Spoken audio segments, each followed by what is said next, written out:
E eu queria convidar você que está aqui nesta manhã, a ficar de pé nesta hora, em reverência à palavra do Senhor. Eu quero compartilhar um texto que está no livro de 1 Coríntios, no capítulo 14. E são duas passagens, nossa pregação ela é temática, então eu separei duas passagens específicas aqui para falar algo ao coração da igreja, amém? 1 Coríntios 14, ainda não está ali, do verso 32 ao 33, primeiro texto, depois nós vamos ler do verso 39 ao 40. 1 Coríntios 14, do 32 ao 33, depois nós vamos ler do verso 39 ao 40. Amém?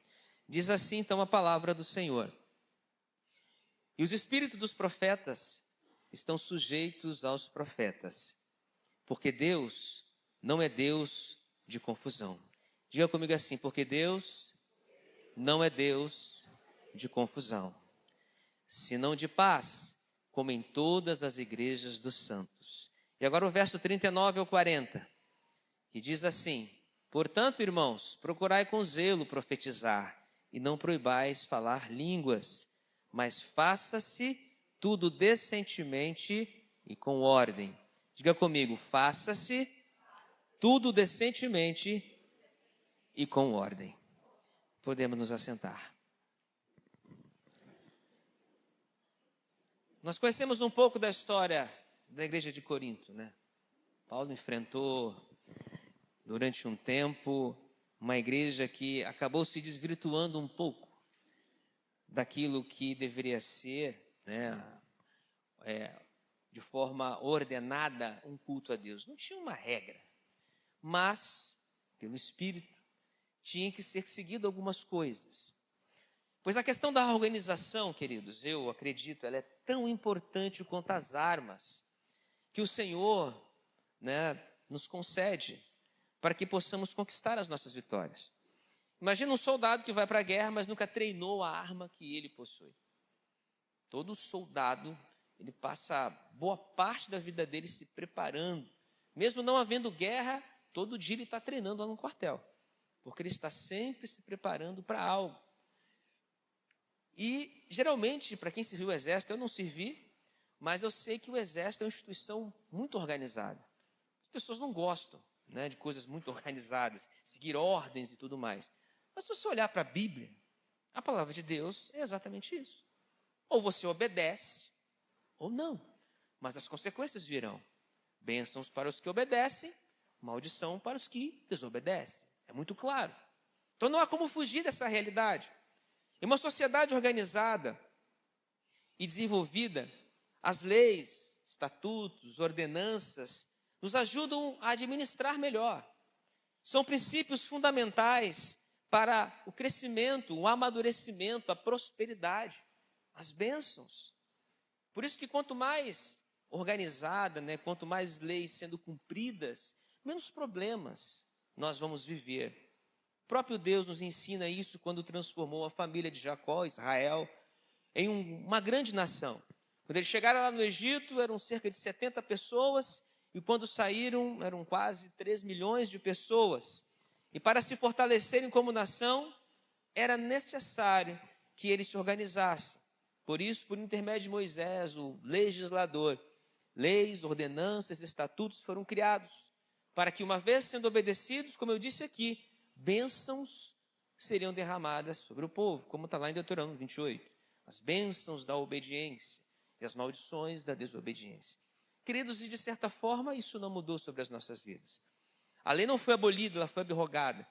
Ela teria que ser cumprida, e ela só foi cumprida plenamente por Jesus, porque nem eu nem você teríamos a capacidade de cumprir a lei de Deus, porque a lei de Deus ela é perfeita, e nós não somos perfeitos. Deus nunca intentou nos salvar por meio da lei. Essa obra era dele. Por isso que Jesus veio, para cumprir aquilo que nós não poderíamos cumprir, assumindo o nosso lugar na cruz, pagando o preço e nos concedendo algo que até então era impossível. E diante dessa realidade, meus irmãos e irmãs em Cristo, é que precisamos colocar também em ordem, em meio ao caos, né, as nossas vidas. Porque sem Deus, e é engraçado isso, porque por mais que o homem que não conheça Deus, ele possa ter uma vida organizada, ela nunca será como na presença do Senhor. Porque é Ele que coloca ordem em tudo. Em 1 Coríntios 14, 33, como no texto base que lemos, o Senhor não é Deus de confusão, senão Deus de paz. E é uma das características do Senhor, né? O Deus de paz, o Deus Todo-Poderoso, o El Shaddai, né? O Deus que pode todas as coisas. Se o mundo precisa de organização, o mundo aí fora, para ser ou se manter funcional, com a igreja do Senhor não é diferente. E muito menos aqueles que agora fazem parte deste novo estilo de vida. Se você analisar a base da sociedade, nós sabemos, é a família. Mesma coisa a igreja. Por que a igreja muitas vezes se encontra tão distante de algumas coisas? Tão disfuncional? Olha para a família. O que está acontecendo lá no seio da tua casa? Você tem mantido um relacionamento íntimo com Deus lá no seio do seu lar?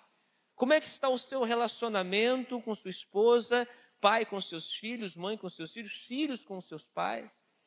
Porque é ali que começa, é dentro de casa. A intimidade, né, e tudo aquilo que você precisa manifestar em público, começa no secreto, começa no particular. E isso não depende do pastor, é cada um de nós, porque a Bíblia está aí nas suas mãos. Não é só ter a Bíblia, conhecer a Bíblia, é preciso viver a palavra do Senhor.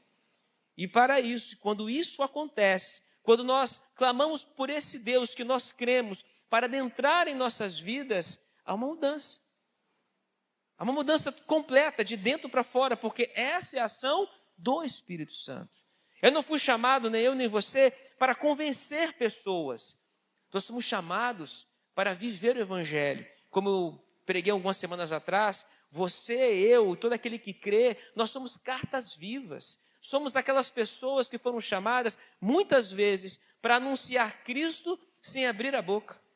As pessoas olham para você, aquele irmão ali, aquela irmã ali é diferente.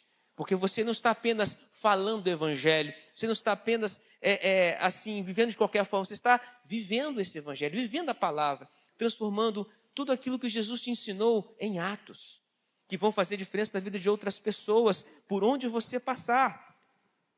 E dessa forma, o profeta Amós, ele declara: porventura andarão dois juntos se não estiverem de acordo? Por isso que a igreja tem que ser uma congregação onde nós estejamos no mesmo caminho. A palavra nos mostra que tudo deveria ser feito com decência e ordem, não é isso? Assim é o culto, assim deve ser a congregação. Por não haver uma forma padronizada de culto, as primeiras igrejas que se desenvolveram nos lares naqueles dias seguiam um padrão para uma adoração que estimulava o corpo dos crentes. E a usarem os seus dons individuais de maneira mais edificante possível. Ou seja, e aí quando começou a ver aqueles desvios, Paulo ficou sabendo, ele envia a carta: olha, tem que ser assim, tem que tomar essa atitude ou essa, aquela. Com o tempo, o crescimento das igrejas, foi necessária a criação de um padrão organizacional. Por isso os apóstolos se reuniam, faziam os concílios, como aquele concílio de Jerusalém lá em Atos, para que, olha, vamos fazer assim, assim, assim. Isso se chama organização. E aí, eles orientaram as igrejas em sua jornada missionária, para então cumprirem o chamado do Senhor e irem por todo o mundo. E é perante essa verdade, irmãos e irmãs em Cristo, que declaro nesta manhã, que para vencermos, é preciso nos organizar. Amém? Diga comigo assim: para vencer, é preciso se organizar. Eu sei que há pessoas, né? Você que é casado aí, eu tenho uma forma, né? Se eu olhar meu guarda-roupa, às vezes, até as camisas estão organizadas por cor, né? As roupas dobradas, eu sou assim. Minha esposa nem tanto. Mas isso não quer dizer que ela seja desorganizada, é o jeito dela. Mas tem gente que é. Quem tem filho adolescente sabe como é que é, né? Filho chega em casa, mochila em cima do sofá. Se eu não prestar atenção, vão ter coisas em cima, na sala, espalhado, ou se não, chega alguém de repente, toma até um susto. Aí tem que ficar o quê, filho? Vai lá, faz isso. Quantas vezes você que é pai e mãe, fala com o seu filho para fazer isso ou aquilo? Chega, cansa, né? Faz isso, meu irmão, de novo, faz de novo. Mas é isso, organizar dá trabalho. Dá trabalho. E é por isso que nós não podemos desistir ou parar, porque é nessa organização que o Senhor se faz presente. Olha o tabernáculo. O tabernáculo tinha toda uma organização. Deus separou as pessoas que iriam trabalhar em cada área do tabernáculo. E se um ultrapassasse aquele limite, como aconteceu algumas vezes, o que acontecia? Morria. Ah, mas Deus era muito duro. Era. E ele não mudou. A questão é que agora o juízo que muitas vezes era lançado ali, vai ser lançado lá no final. E lá no final não vai ter nem choro nem vela. Por isso que é melhor você se consertar agora. É melhor você adentrar no padrão de Deus agora. Organização, queridos, é um preceito para que nós possamos alcançar o que Deus tem preparado para nós. Se você quer fazer uma faculdade, quer fazer um concurso público, você vai ter que ter tempo para poder estudar, quantas horas por dia, né, o que você vai estudar, e por aí vai. A nossa vida, ela é pautada por essa organização necessária. Em Gênesis, por exemplo, a palavra nos mostra Deus colocando ordem em meio ao caos da criação recém-formada. Desde o princípio, Deus mostra para nós como Ele faz as coisas. E no texto, né, no princípio criou Deus os céus e a terra, lá no verso 1, Gênesis 1:1. E a terra era sem forma e vazia. E havia trevas sobre a face do abismo, e o Espírito de Deus se movia sobre a face das águas. E disse Deus, haja luz. E houve a luz. E disse Deus que era boa a luz. E fez Deus separação entre a luz e as trevas. Aí Deus então começa a organizar o que ele estava criando. E Deus chamou o dia luz, ou a luz dia, e as trevas chamou noite. E foi à tarde, amanhã, o primeiro dia. E disse Deus, haja uma expansão no meio das águas e haja separação entre águas e águas. E fez Deus a expansão e fez separação entre as águas que estavam debaixo da expansão e as águas que estavam sobre a expansão. E assim foi. E o texto diz que Deus chamou a expansão de céus. E foi à tarde, amanhã, o segundo dia, e disse Deus, ajuntem-se agora as águas debaixo dos céus no lugar, e apareça a porção seca. E assim foi. E chamou Deus a porção seca de terra, e ao ajuntamento das águas chamou mares. E viu Deus que era bom. E sabe o que é assustador? Teve eu não lembro desse pesquisador, cientista, não está no meu script, né, veio do meu coração, que ele se converteu, ele era ateu, ao questionar o livro de Gênesis. Vou provar que esse Deus é mentiroso. E aí, e a ciência aceita isso, tá, irmãos? O processo da criação de Deus. Moisés não tinha essa capacidade, porque eles entendem que o processo da criação é algo perfeito, que a mente primitiva de um homem como a de Moisés, mesmo como nós sabemos pela história, formado na ciência egípcia, né? Moisés foi criado pelos egípcios, ele não tinha essa capacidade. Então, é aceitável que essa parte de Gênesis, quando Deus está criando as coisas, a forma, desde o princípio, a ordem da criação é comprovada cientificamente. Porque Deus continuou fazendo tudo isso, segundo, terceiro, quarto, quinto, sexto, criou o homem e no sétimo ele descansa. E é interessante porque Deus criou tudo primeiro para só no final criar o homem. O que faz mais sentido. Já pensou que se ele cria o homem lá no princípio? Não tinha nada, não tinha separação de nada, não fazia sentido. Mas Deus criou tudo primeiro, separou tudo que tinha que separar e colocou o homem com uma coroa da sua criação. E esse cientista se converte, então, por pensar, realmente, esse Deus é real. Queridos, tudo era perfeito, então, até aqui nesse momento, era agradável, era belo, maravilhoso, mas aí o homem resolveu pecar.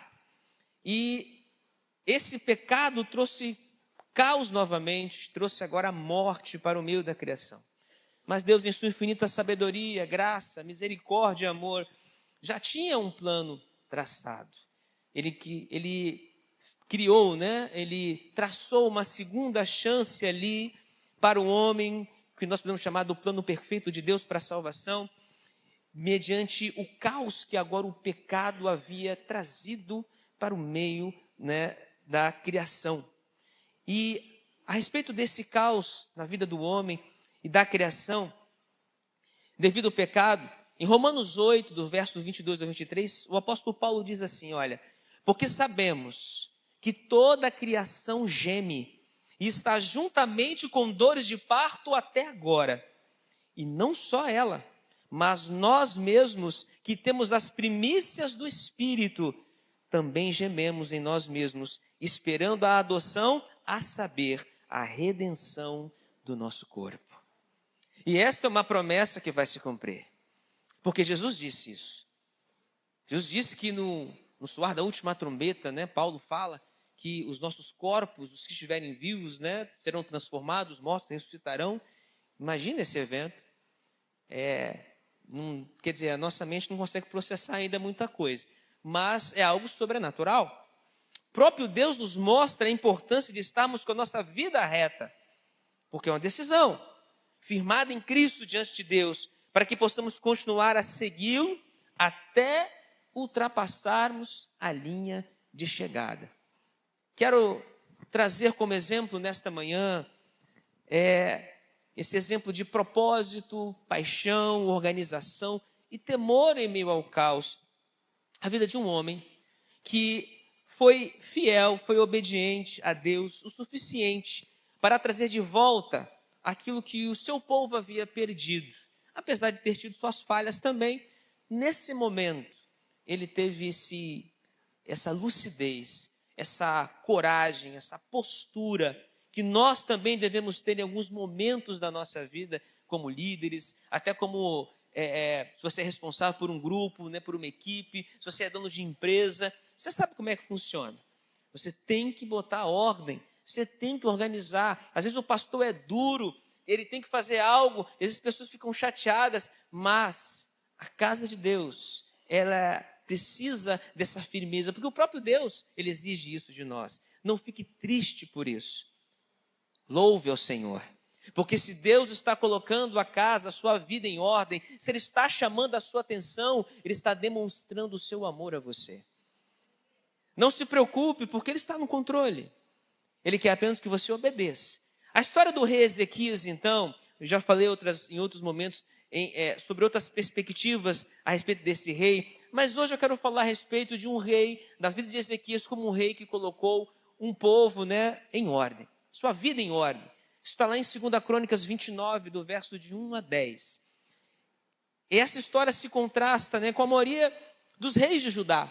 A maioria dos reis foram reis desobedientes a Deus.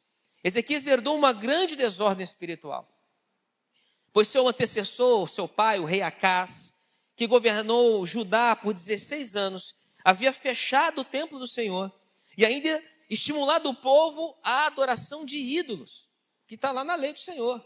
Não adoreis a outros deuses.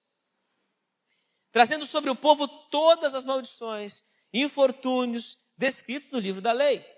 O reinado de Ezequias, que foi lá entre os anos 716 e 687 a.C., que durou 29 anos, iniciou uma nova era na história de Israel e de Judá.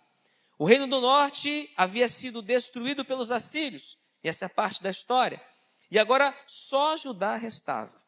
Então Ezequias se reuniu os seus representantes, né, de ambos os reinos para formar um único reino unido, com um só rei e um só templo em Jerusalém. O reinado de Ezequias aparece como um retorno à glória, né, dos tempos de Salomão que havia se perdido. E para conseguir esse feito, o rei Ezequias nos mostra 5 atos fundamentais para trazer organização e vitória no meio do povo. Vou tentar ser bem sucinto aqui. Primeiro ato público de Ezequias foi demonstrar sua devoção a Deus, abrindo e restaurando as portas do templo. O que isso significa para nós? 2 Crônicas 29, 3 está escrito assim: ele, no primeiro ano do seu reinado, no primeiro mês, abriu as portas da casa do Senhor e as reparou. Queridos, nós sabemos o que o templo representava para o povo de Israel. Era a presença de Deus. E isso era fundamental para que o povo naqueles dias pudessem ter de novo uma referência. E é isso que nós precisamos. Contrariando as ações ímpias de seu pai, Ezequias então restaura as ornamentações de ouro que tinham sido retiradas das portas do templo. Acá tinha vendido tudo. 2 Reis 16, de 8 a 9, o texto diz que Acás tomou a prata, o ouro que se achou na casa do Senhor e nos tesouros da casa do rei e mandou um presente ao rei da Síria. E o rei da Síria lhes deu ouvido, pois o rei da Síria subiu contra Damasco e tomou-a e levou cativo para Quir e matou a Rezim. Tem coisas, meus irmãos e irmãs, que na nossa vida são inegociáveis. E a própria Bíblia nos ensina que o pecado do seu pai não vai recair sobre você. E o pecado do filho não vai recair sobre o pai. Cada um dará conta do seu pecado. Ezequias decidiu ser diferente. Não é porque você nasceu numa família que talvez não seja cristã, uma família talvez disfuncional, que você não possa mudar as regras da sua vida. Se o Senhor está te apresentando, se o Senhor está te chamando, se o Senhor está te direcionando, ouça a voz do Espírito Santo. É uma decisão. Nos organizarmos para vencer passa por essa decisão. O servo de Deus sábio conhece o valor dos símbolos. Por isso procura oportunidades para expor publicamente a sua visão. Nós somos chamados para ir. É um movimento de dentro para fora. Nós temos que expor o que Jesus tem nos ensinado no particular. Infelizmente, há muitos lugares em que as igrejas querem ficar lotadas. Mas a nossa preocupação não é lotar as igrejas. Porque nem sempre igreja cheia é sinônimo de saúde. Às vezes é doença, porque inchaço é doença. E tem muita igreja inchada. Não está crescendo, não tem raiz, não tem vida. Isso muitas vezes só enche o ego daqueles que lideram. Imagine por um instante profetas como Isaías, profetas como Jeremias. São ministérios longos e poucos, ou no caso de Jeremias, ninguém se converte.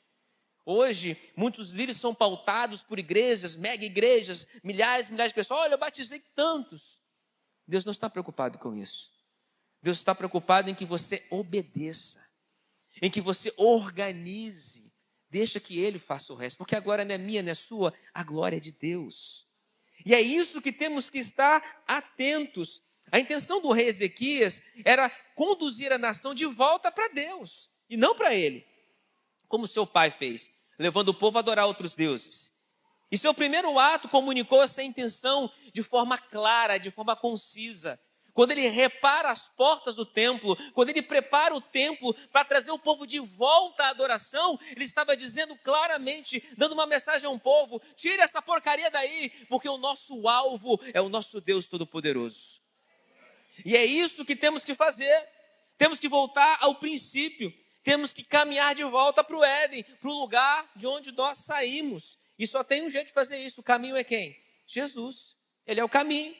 O ato de Ezequias nos remete a Mateus 6,33. Mas buscai em primeiro lugar o reino de Deus e a sua justiça, e todas essas outras coisas vos serão acrescentadas. Deus requer a nossa primazia. Ele tem que estar no lugar mais alto, mais excelente. Ele é a prioridade da sua vida. É por Ele, para Ele, por meio dEle, são todas as coisas. Não negocie isso. Coloque Deus acima de tudo em suas decisões. E eu duvido, falo isso por experiência, que a sua vida não vai mudar. Experimenta colocar Deus agora como primeiro na sua vida. Ah, mas pastor, tem umas coisas meio mal. É assim mesmo. Deus não age na lógica humana. E a gente se reúne às vezes para conversar e a gente ouve muita coisa. Ontem estava conversando com o pastor Evandro. Pastor Evandro, muita história assim, sobrenatural.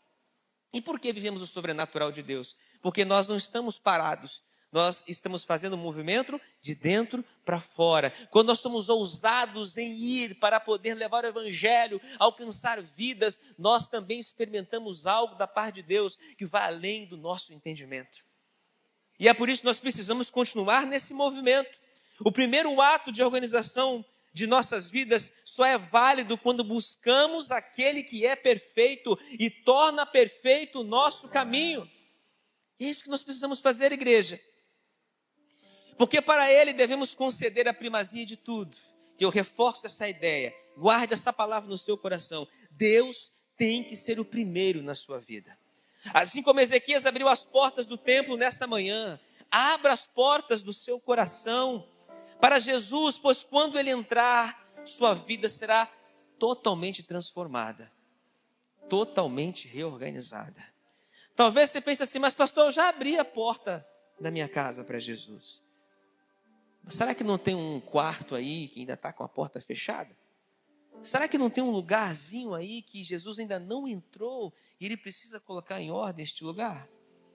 Olha para dentro de você nessa manhã e responda.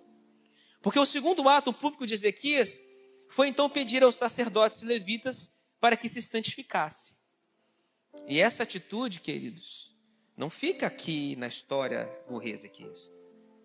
Essa é uma atitude que transcende, né, tempos e épocas. Pois ser santo não é uma opção, é uma necessidade. Sem santidade, ninguém verá o Senhor. Então para com essa conversa de negociar. Não tem negócio com santidade. Nós somos perfeitos em buscar a santidade? Não, não somos. Seremos santos como Jesus é? Também não seremos. Mas o que Deus quer de nós, é como eu disse aqui, é a busca, é a perseverança, é lutar contra o pecado que em nós habita o tempo todo. Você está nessa batalha. Porque Satanás, ele só precisa trabalhar em uma coisa antes de te derrubar. Ele só precisa te distrair. É só você tirar os olhos de Cristo por um momento. Acabou. Acabou. E olha que nós temos uma infinidade de coisas que nos tiram da visão, né, de Cristo. O tempo todo temos que estar, Senhor, volta, ei, volta. Porque o Senhor tem cuidado de nós. Ser repreendido é melhor, como diz Jesus, é melhor você entrar sem um olho, sem uma mão, sem um pé no céu, do que você, com todo o corpo, ir para o inferno. Jesus disse isso. E olha que Jesus falou mais sobre o inferno do que qualquer um. Então a santidade não é opção, não é negociável. Em 2 Coríntios 29, do versos de 3 a 4, o texto diz: E trouxe os sacerdotes e os levitas, e ajuntou-os na praça oriental, e lhes disse: Ouve-me, ó levitas, santificai-vos agora. Ele estava preparando o povo. E os levitas tinham um papel fundamental nesse processo. A palavra santificação vem do hebraico kadosh e do grego ágios, que significa separado. Mas separado do que, igreja? Separado do pecado, da imundície, dos desejos desenfreados da carne, que são as concupiscências. Isso é ser kadosh, através da palavra de Deus. A santificação tem sido um elemento essencial em nossa relação entre Deus e o seu povo, em nossa relação com o Senhor. Como eu disse, sem santificação, sem santidade, ninguém verá o Senhor.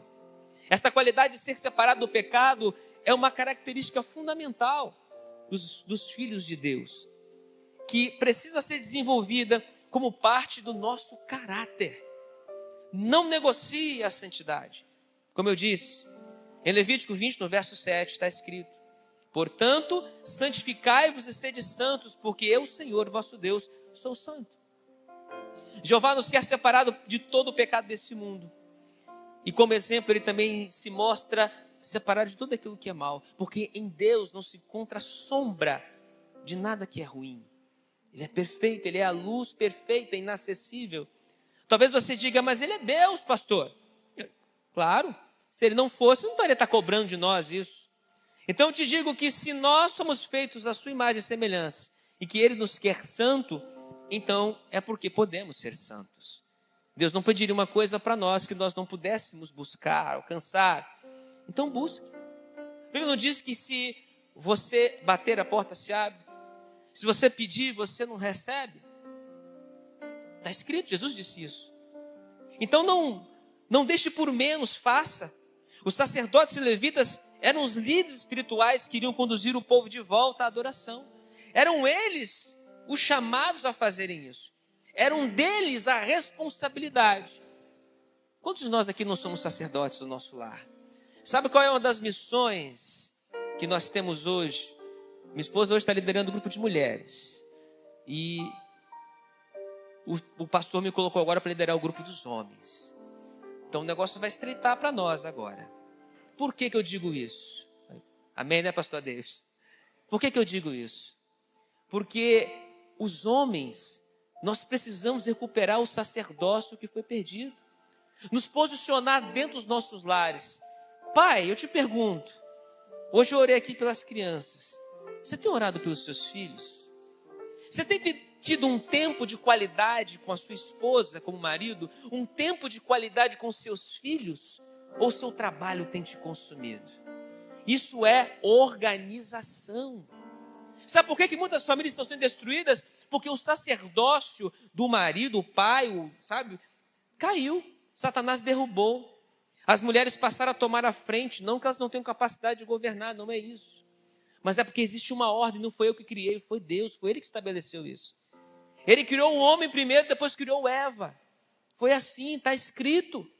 E nós temos que respeitar isso, obedecer isso. Você pode não gostar, a turma de hoje pode torcer a cara, as feministas podem falar o que quiser, mas está escrito. E aqueles que desobedecem a palavra de Deus vão pagar o preço. Não sou eu que estou dizendo, é a palavra de Deus quem diz. Então o que eu estou dizendo aqui é o meio pelo qual nós vamos encontrar um caminho que nos leva de volta àquilo que Deus estabeleceu. E isso nos trará paz. Isso nos trará prosperidade. Isso nos trará bênçãos. Isso nos fará vitoriosos. Então quando nós nos posicionamos em obedecer o Senhor, como sacerdotes, reis, seja o que for, mas hoje, conforme a palavra de Deus, somos sacerdotes em nossa casa, a coisa muda de figura. E é para isso que o exemplo do rei Ezequias está apontando para nós. O rei Ezequias nos chama a atenção com relação à hipocrisia, que leva muitos líderes a agirem como diz o ditado, né? Faço o que eu mando, mas não faço o que eu faço. Isso é hipocrisia. Porque Jesus, ele foi exemplo em tudo que ele fez.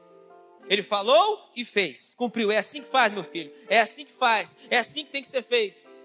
E é assim que nós temos que fazer também. Porque o líder cristão tem como exemplo o próprio Jesus, cujos atos glorificaram o nome do Senhor até a morte e morte de cruz.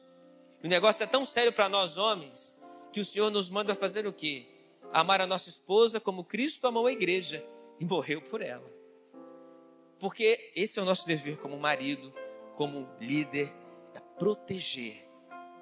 O amor pela nossa família nos leva a entregar a nossa própria vida, como Jesus entregou a sua vida pela igreja do Senhor. E isso é colocar a nossa vida em ordem. Então Ezequias parte para o terceiro ato público, né? Depois que ele chama os sacerdotes e os levitas a se organizarem ali, a se santificarem. Foi orientar os sacerdotes e levitas agora a se consagrarem e remover do templo tudo que o profanasse. E qual a diferença, pastor, entre consagração ou santificação e consagração? Em 2 Crônicas 29, a parte B do verso 5, diz assim: santificai a casa do Senhor Deus de vossos pais e tirai do santuário a imundície. E no contexto aqui, santificar, que ele fala santificar duas vezes, santificar os levitas, né, os sacerdotes, e santificai a casa. Consagração. Presta atenção, queridos. A dedicação a Deus anda de mãos dadas com a remoção de práticas e objetos que contaminam, coisas que contaminam. Pois quando nos comprometemos com Deus, o resultado é uma vida transformada. Por isso que quando nos unimos a Cristo, né, nova criatura somos. As coisas velhas passaram. Está escrito. Por que muita gente então insiste em dizer que é crente, mas vive nas mesmas práticas? Tem alguma coisa errada. Então não adianta você dizer, eu sou crente, mas vive ainda com coisas que estão contrárias à palavra de Deus, alguma coisa está errada. Eu sei que algumas coisas são um processo, mas a minha pergunta é, você está lutando contra isso que está contaminando a sua vida? Porque não adianta você se entregar. Não adianta você vir em igreja, nos dias de culto, né, nos grupos de discipulado e participar de tudo, mas se você lá no secreto continua a enganar você mesmo, continua mentindo para você mesmo, continua com práticas que te condenam, que o diabo vai ficar o tempo todo aí, seu hipócrita, mentiroso, você está indo no meio do povo, mas está fazendo coisinhas aí que ninguém está sabendo. Eu não sei, o pastor não sabe, sua esposa não sabe, mas Deus sabe, e o diabo também. E ele vai usar muito essas coisas para poder envergonhar você. Por isso nós não podemos deixar nada em oculto. Santidade, separação, consagração, dedicação. E é isso que o Senhor está nos chamando. Consagrar-se a Deus significa dedicar-se a Deus de forma a estar cheio e transbordante do Senhor. Em 1 Coríntios 6, os versos 19 a 20, está escrito: ou não sabeis que o vosso corpo é templo do Espírito Santo que habita em vós, proveniente de Deus, e que não sois de vós mesmos? Você sabia que agora você não é de você mesmo? Porque o texto está dizendo, fostes comprados por bom preço. Qual foi o preço que Jesus pagou por você? Pensa aí. Qual foi o preço que ele pagou? Seu sangue. Seu sangue. O sangue que nos purifica de todo o pecado. E não foi apenas uma palavra, uma alegoria, não. Jesus foi para a cruz, literalmente. Ele derramou o seu precioso sangue para nos salvar. E o que nós estamos fazendo para retribuir isso? E aí Paulo diz, glorificai, pois, a Deus no vosso corpo e no vosso espírito, os quais pertencem a Deus. Então, quando você faz algo sem a permissão de Deus, você está em desobediência. Esse corpo aqui, é dele. Esse espírito que está aqui dentro, é dele. É para ele que você vai prestar contas.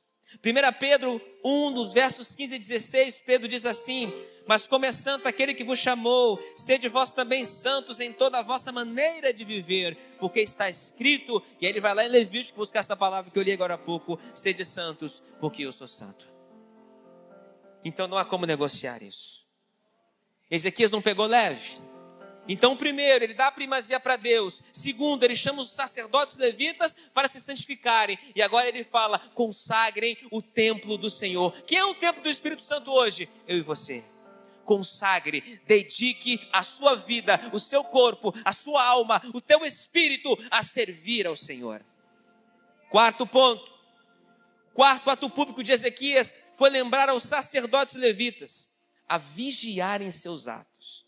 Está aí uma coisa que muitos crentes parecem se esqueceram. Eu já vi gente falar assim, pastor, eu sou crente, mas se mexer comigo, a minha mão... não é tudo crente, não? A mão não é crente? Crente que se perde, a linha, perde o equilíbrio, sendo o domínio próprio um fruto do Espírito. Está lá em Gálatas 6, Gálatas 5, 22. Fruto do Espírito. Se eu tenho o Espírito Santo, eu preciso manifestar o fruto do Espírito Santo. Mas de vez em quando a gente escorrega, Tudo bem. O problema é o testemunho que você dá no ambiente onde você está. Como eu disse, você é uma carta viva. Tem muitas pessoas te vendo. Então Ezequias, em 2 Crônicas 29, 11, diz assim, agora, filhos meus, não sejais negligentes, pois o Senhor vosso tem escolhido para estardes diante dele para o servirdes e para serdes seus ministros e queimadores de incensos. A gente sabe que os incensos são as orações dos santos, Uma alegoria daquilo que você está fazendo, orando a Deus. Então, para servir a Deus diante dele, primeiro eu falei o quê? Você tem que ser o quê? Santo. Segundo, dedicado, ou seja, consagrado ao Senhor. E aí, isso acontece porque as práticas das gerações passadas, desses levitas, nem sacerdotes, porque Ezequias herdou uma geração totalmente corrompida do seu pai. Então ele está chamando o povo de volta àquilo que deveriam ser no passado, que deveriam ser desde o princípio, né? Eles haviam atraído a ira de Deus sobre eles, sobre o povo, e a intenção de Ezequias era afastar essa ira com uma nova aliança. Não foi isso que Jesus fez por nós? A ira que estava sobre nós foi tirada no momento em que você confessou Jesus como seu único e suficiente Salvador. Porque a ira de Deus ainda não foi derramada. Quando ela for, vai condenar milhares e milhares de pessoas. Nesse dia não vai haver mais misericórdia. Nesse dia não vai haver mais nem choro, nem pranto, nem Senhor me ajuda. Porque quando vier o juízo de Deus e eu vejo as pessoas ignorantemente dizendo: é melhor eu estar no inferno mesmo, porque lá eu vou encontrar os meus amigos, muita gente. Você vai, mas não vai ser como você pensa. Porque se o mundo já é essa miséria em muitos lugares, imagina o que vai ser o inferno. E aqui é só por um breve momento, o inferno é por toda a eternidade. As pessoas brincam com isso, achando que isso é conto de fadas, história da carochinha, né? Isso não que isso, pastor, isso não vai acontecer. Então, queridos, muito cuidado. O ato de Ezequias se revela no esforço de Jesus Cristo em levar a salvação sobre toda a humanidade. Diz a palavra em João 3,36: aquele que crê no Filho tem a vida eterna, mas aquele que não crê no Filho não verá a vida, mas a ira de Deus sobre ele permanece.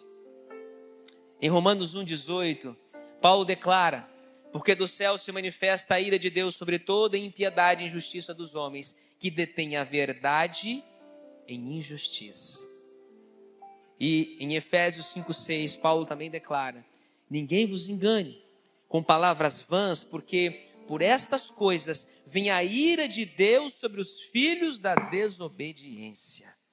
Quer mais? Paulo então finaliza dando ênfase ao que todo sacerdote hoje deveria dar em sua excelência no chamado.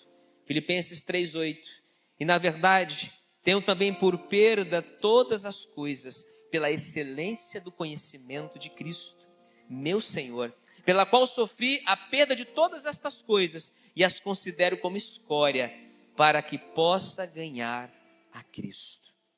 Paulo abriu mão, como ele era um homem muito precoce, né? Em sua juventude, como um fariseu, ele excedia em tudo aquilo que os seus compatriotas eram. Mas quando ele teve aquele encontro com Cristo lá em Atos 9, no caminho para Damasco, tudo mudou na vida dele. O encontro com Jesus transformou a vida do apóstolo Paulo. E é assim que acontece com todo aquele que tem um genuíno encontro com Cristo. Há uma transformação. Uma transformação que nos aproxima de Deus, que nos concede a graça de vivermos, de vislumbrarmos com esperança a glória dos céus. E por fim, o quinto ato público de Ezequias foi preparar os levitas para louvarem e adorarem ao Senhor. A equipe já está aqui preparada. Nós vamos levantar daqui a pouco para marcharmos juntos em oração e adoração ao Senhor. Porque nesse último ato, em 2 Crônicas 29, do verso 25 ao 26, a Bíblia diz que ele pôs os levitas na casa do Senhor com símbolos, com saltérios e com harpas, conforme ao mandado de Davi e de Gade, o vidente do rei, e do profeta Natã, porque este era o mandato do Senhor, que veio do Senhor por mão de seus profetas. Verso 26, estavam, pois, os levitas em pé, com os instrumentos de Davi, e os sacerdotes com as trombetas. Meus queridos, em meio ao louvor e à adoração, o Senhor falará conosco. Eu gosto muito dos louvores antigos, Querido pastor, trouxe de volta David Keelan. Tem tempo que eu não ouvia David Keelan. E tem muitas gerações de hoje, não conhecem alguns louvores do passado. Louvores que nos remetem, a circunstâncias, situações mudam o ambiente de adoração. Porque o louvor, ele precisa ser a palavra de Deus sendo cantada. E não uma invencionice da minha cabeça ou daqueles que criam músicas aí para atrair público. Não. O louvor não é para atrair você, não é para agradar você. O louvor e a adoração é para Deus. Não se esqueça disso. E às vezes nós estamos aqui adorando ali, louvando a Deus, mas você está louvando a Deus mesmo? Será que é Ele que você está louvando? Preste atenção nisso. Por isso nós temos homens de Deus aqui, como o pastor Jonathan, que é muito criterioso até em escolher os louvores. E por que isso? É o cuidado, é o zelo, é o que Ezequias aqui está fazendo, igreja. Está organizando a casa para atrair a presença de Deus, para chamar a atenção do seu Deus.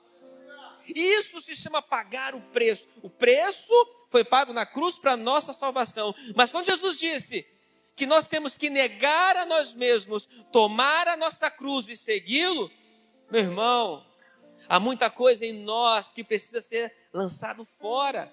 Isso é ruim, porque às vezes são coisas que agradam. Se o pecado fosse ruim, ninguém pecaria, não é verdade? Mas é bom pecar, porque o pecado agrada a carne. Por isso, aqueles que andam em espírito anulam as obras da carne. E esse não é um pedido de Deus, é uma ordenança. Então, em meu louvor, nós estamos vendo aqui que o Senhor está preparando, chamou os levitas para se colocarem na posição. E aí, queridos, eu creio que em meu louvor e adoração, o Senhor vai falar aos nossos corações, vai pelejar as nossas batalhas, vai se levantar grandemente em nosso meio, e aí você vai ver cura, você vai ver salvação, você vai ver libertação, você vai ver restauração, porque o Senhor, a sua palavra, é ela que tem poder para fazer isso. Ele nos mostrará os seus caminhos. Satanás será derrotado, porque ele já foi derrotado na cruz, mas nós ainda parece que não tomamos posse dessa verdade. E aí, queridos, em 2 Crônicas, no capítulo 20, do verso 19 ao 22, e é a minha última passagem aqui, eu quero que você fique de pé agora, em nome de Jesus. E eu vou pegar o exemplo aqui do rei Josafá. Ezequias chamou os levitas, chamou os sacerdotes, peguem os símbolos, peguem os instrumentos, vamos para a frente de batalha. E aqui, nessa história, o rei Josafá usa o louvor a Deus como uma poderosa arma de guerra. Neste dia, nesta manhã, eu quero que você comece a mentalizar isso. Não sei como é que está a sua vida, não sei como é que é o seu dia a dia, mas comece a botar louvores diante de Deus. Comece a, lá na tua casa, no teu secreto, comece a fazer do lugar onde você ora ali. Quem já assistiu esse filme vai saber. Transforma esse lugar num quarto de guerra. A sua luta não é contra a carne, é contra o sangue. A sua luta é contra principados, potestades, os dominadores desse século, nos lugares celestiais. Amém? E Satanás vai cair. Sabe por quê? Porque Satanás ele não resiste a um verdadeiro adorador. Aqueles cujo coração estão no Senhor, aqueles que se posicionam para adorarem ao Deus Todo-Poderoso. O que Ele quer evitar em você é que você abra a tua boca, adore, sabe, clame, que você louve ao Senhor. E quando você faz isso, Ele não tem como tocar em você, porque a presença de Deus se manifesta, e aonde a presença de Deus se manifesta, o inimigo tem que bater em retirada.